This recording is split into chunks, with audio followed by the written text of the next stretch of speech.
우리가 읽은 이 6장 1절에서부터 19절까지의 이 말씀, 1절에서부터 5절까지의 말씀은 보증 쓰는 것. 자, 보증이라고 하는 단어가 나와 있죠. 담보하는 것. 자, 6장 1절에서 담보하며 타인을 위하여 보증하였으면. 자, 이렇게 우리들이 이 세상에서 삶을 살아가면서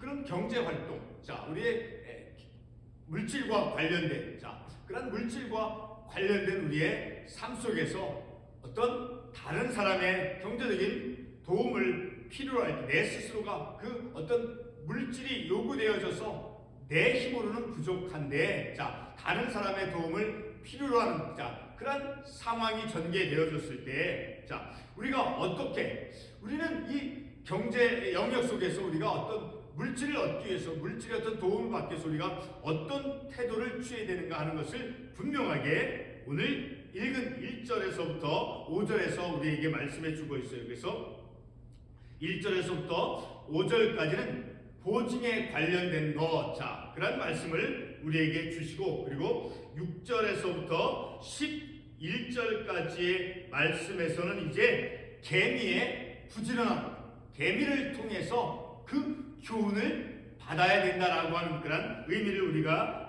6절에서부터 11절까지 해서 우리가 깨달을 수 있고, 그리고 12절에서부터 19절까지의 말씀은 어떤 거짓된 것, 특별히 하나님께서 싫어하시는 것, 자, 그 거짓된 것에 대해서 말씀하고 있죠. 그래서 우리가 첫 번째로 우리가 6장 1절에서부터 5절까지의 말씀을 보게 되면 분명하게 오늘 성경 말씀에서는 우리가 보증이라고 하는 것, 자, 담보를 취하는 것, 보증을 하는 것은 결코 우리에게 해서는, 우리가 그것을 용납해서는 안 된다라는 것을 우리가 이 말씀을 통해서 교훈적으로 깨달을 수 있는 거예요. 자, 6장 1절의 말씀을 보게 되면 내 아들아, 내가 만일 이웃을 담보하며 타인을 위하여 보증하였으면 내 입의 말로 내가 얽혔으며 내 입의 말로 인하여 잡히게 되었느니라. 자, 보증하는 것에 대해서, 자, 그것이 어떤 의미가 있는가 하는 것을 먼저 우리가 몇 구절의 말씀을 통해서 이해해 보도록 하겠습니다. 같은 잠언 11장 15절의 말씀을 보겠습니다. 같은 잠언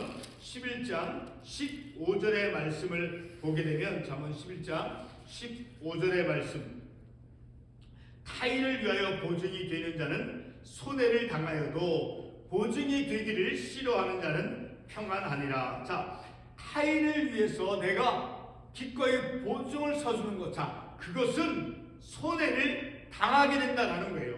그러나 보증이 되어지는 것을 싫어할 경우에는 평안하니라. 보증을 쓰는 것은 그것이 우리에게 결코 유익이 되어지지 않는다라는 거예요.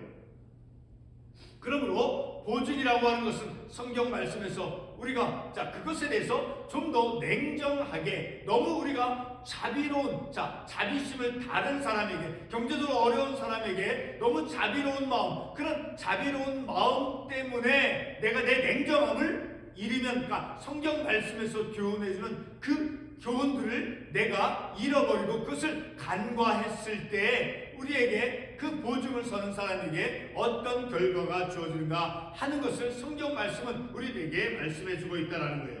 그리고 보증하였으면 내 입의 말로 내가 얽혔으며, 그러니까 이 우리의 입술로 우리가 말하는 것에 대해서 얼마나 진지하게 해야 되는가 하는 것을 우리에게 말씀해주고 있죠. 자, 그러면 같은 잠언 10장 10절의 말씀을 보도록 하겠습니다. 잠언 10장 10절의 말씀을 보게 되면 입이 미련한 자는 멸망하느니라. 자, 그러니까 우리의 입술로 우리의 말을, 자, 다른 사람, 어떤 보증을 써달라고 하는 그런 사람 이웃에게 대해서 우리의 입술, 자, 미련한, 그렇게 보증을 서는 것은, 서준다라고 기꺼이 말하는 것은 냉정심을 잃어버리고 지나치게 자비심만 이제 내세워서 궁일해 주려고 하는 그런 마음만을 앞세울 때, 자, 그것은 바로 입이 미련한 그런 경우가 되어질 수 있다라는 것을 우리가 이 말씀을 통해서 교훈을 받을 수 있다라는 거예요.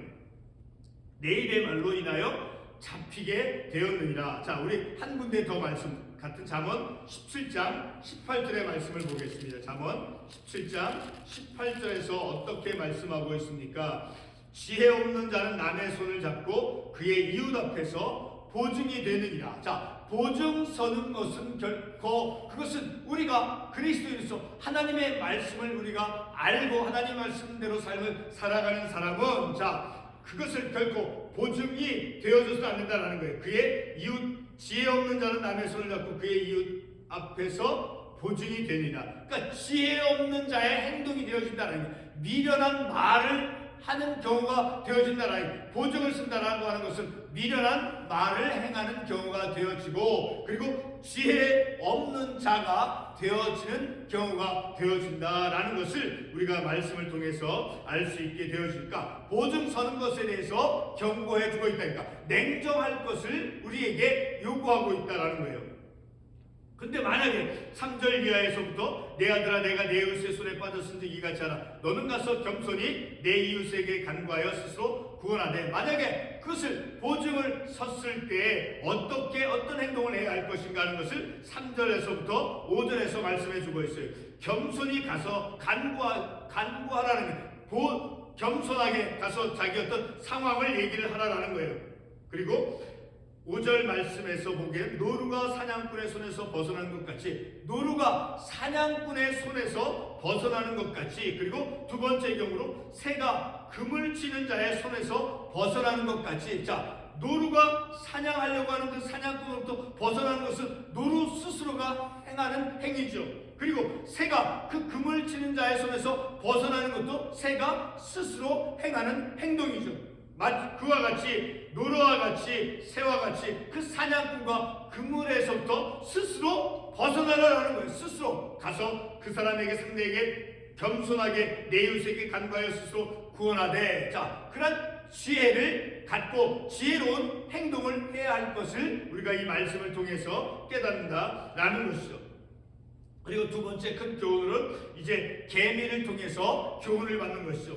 자 6절에서부터 11절까지 말씀해 보면 게으른 자 그리고 계미와 이렇게 대조되어지는 그런 모습을 볼 수 있죠. 자 게으른 자여 누구에게 가서 지혜를 얻으라라고 말씀하고 있어요.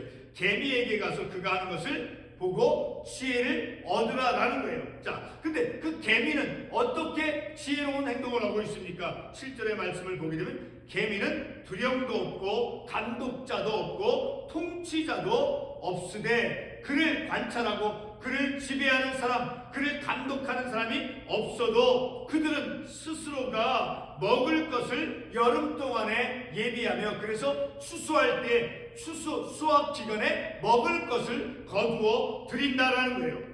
그래서 9절 말씀에 게으른 자여 내가 어느 때까지 누워있겠느냐 내가 어느 때에 잠이 깨어 일어나겠느냐. 그래서 10절에 보면 좀 더 자자 좀 더 졸자 좀 더 누워있자. 자, 이 말씀에 이 구절에서 이 단락에서 보이는 잠이라고 하는 것. 자, 물론 우리가 노동을 하고 이 육신의 쉼을 얻기 위해서 반드시 잠을 자는 것은 요구가 되어지죠. 근데 이 말씀에서 보게 되면 이렇게 게으른 자가 취하는 그 잠은 부정적인 의미가 있다라는 거예요. 자, 게으른 자가 취하는 그러한 잠은 어떤 양식을 위해서 열심히 일을 해야 하는 것을 소홀히 하는 자, 그러한 부정적인 모습을 우리에게 보여주고 있다라는 거예요.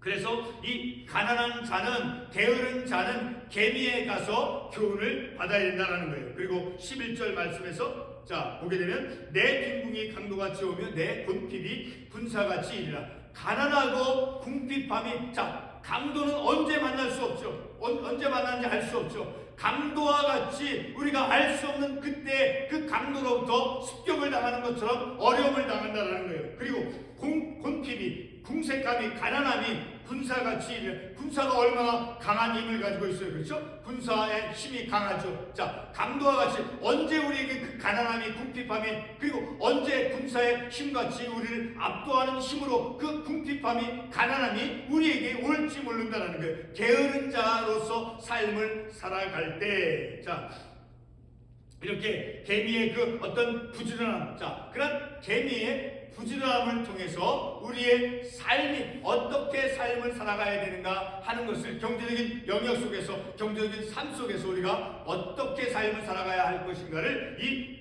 계미를 통해서, 이 본문의 말씀 6절에 7절에 있는 말씀같이 계미는 두령도 없고 감독자도 없고 통치자도 없으되 먹을 것을 여름 동안에 준비하며 예비하며 추수 때의 양식을 모든 게으른 자는 추수 때 아무것도 수확할 수 있는, 거둘 수 있는 것이 없다라는 거예요. 왜? 게으르, 좀 더 자고 좀 더 눕고, 자, 어떤 수확을 거두기 위해서 노력과 어떤 애를 쓰지 아니, 수고를 하지 아니했으므로 수확기가 되어졌어도 수확할 어떤 그 수확물을 얻지 못한다라는 거예요. 그리고 세 번째, 우리가 그 주제로서 이제 거짓됨, 그리고 하나님이 싫어하는 것이 어떠한 것인가 하는 것을 12절에서부터 19절 마지막까지 말씀을 볼 수 있죠. 자, 12절의 말씀을 보게 되면, 자, 불량하고 악한 자는 구부러진 말을 하고 다니며, 자, 불량하고 악한 자는 이렇게 타락하고 어떤 오염되고 부패한 그런 말을 하고 다닌다라는 거예요. 그리고 13절에 눈짓을 하며 발로 뜻을 보이며 손가락질을 하며, 그리고 그의 마음에는, 불량하고 악한 자는 그의 마음속에 패역을 품고 항상 악을 꾀하며 다툼을 일으킨다라는 거예요. 자, 그러한 사람에게 거짓되고, 자, 부패하고 불의한 말과 행동을 하는 그러한 사람들에게는 15절 말씀에서 그러므로, 자, 그렇게 늘 항상 악을 꾀하며 다툼을 일으키는 사람에게 찾아오는 그 결과는 15절 말씀에서 그러므로 그의 재앙이 갑자기 내려 당장에 멸망하여 살릴 길이 없으리라. 자, 그가 행한 악한, 자, 불의한 말이나 어떤 문제를 일으키고 항상 악을 꾀하고 그리고 마음에 해역을 품고 그렇게 삶을 살았을 때는, 자, 재앙이 갑자기 내린다는 거예요. 그리고 멸망하여 살릴 길이 없으리라. 그 행한 행위의 대가를 받는다라는 것을 우리가 이 말씀을 통해서 알 수 있을까? 남에게 해를 끼치는 자로서, 남에게 해를 끼치면서 삶을 살아갔을 때 그러한 삶에 찾아오는 결말이 무엇인가를 우리가 이 말씀을 통해서 알 수 있죠. 그리고 16절에서 또 19절까지 하나님께서 싫어하시는 67가지, 자, 그것을 보게 되면 16절에서 여호와께서 미워하시는 것 곧 그의 마음에 싫어하는 것이 17가지니 그것이 무엇입니까? 17절에서부터 보게 되면 교만한 눈과, 그리고 거짓된 혀와 무죄한 자의 피를 흘리는 손과, 그리고 18절에서 악한 괴교를 꾀하는 마음과 빨리 악으로 달려가는 발과, 그리고 19절에서 거짓을 말하는 망령된 증인과 형제 사이를 이간하는 자이라. 그러니까 거짓된 것을 하나님께서 싫어하신다라는 것을 우리가 이 말씀을 통해서 분명히 알게 되는 것이죠. 자, 우리가 우리의 삶 속에서도 보면 얼마나 내 자신이, 우리 자신이 거짓되고 그리고 이간질하는 모습, 자, 그리고 악한 것을 쉽게 택하고 그 악한 것을 행하는 우리 자신들의 모습을 우리가 볼 수 있죠. 자, 하나님께서는 그런 거짓되고 악한 것, 쉽게 악을 취하고 악한 것을 행하는 것을 하나님께서는 싫어하신다 말씀하고 있죠. 그러니까 하나님이 싫어하시는 것, 자,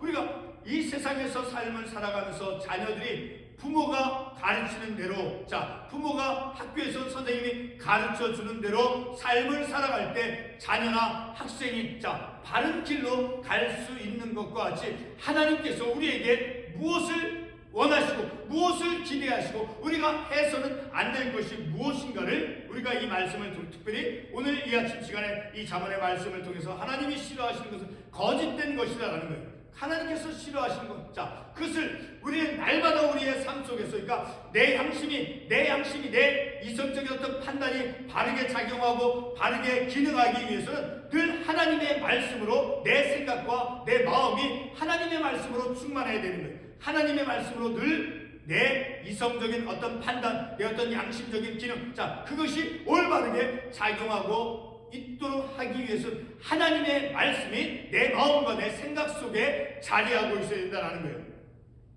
오늘 우리가 이 말씀을 통해서 보증에 대해서 결코 보증은 우리가 선택할 것이 아니다라는 거예요.